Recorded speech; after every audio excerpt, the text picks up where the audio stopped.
Mac ప్రధాని నరేంద్ర మోదీ రేపు మహాకుంభమేళాకు వెళ్లనున్నారు. పవిత్ర త్రివేణి సంగమంలో పుణ్యస్నానం ఆచరించనున్నారు. రేపు మాఘమాస అష్టమి తిథి కావడంతో ప్రధాని పవిత్ర స్నానం చేయనున్నారు. తర్వాత త్రివేణి సంగమం ఒడ్డున గంగామాతకు ప్రత్యేక పూజలు కూడా నిర్వహించనున్నారు.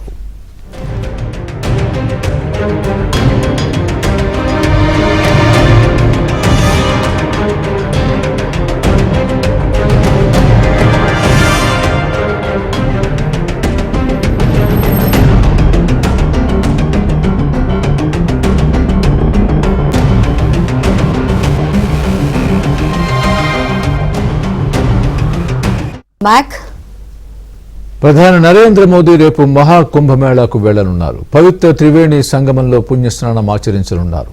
రేపు మాఘమాస అష్టమి తిథి కావడంతో ప్రధాని పవిత్ర స్నానం చేయనున్నారు. తర్వాత త్రివేణి సంగమం ఒడ్డున గంగామాతకు ప్రత్యేక పూజలు కూడా నిర్వహించనున్నారు.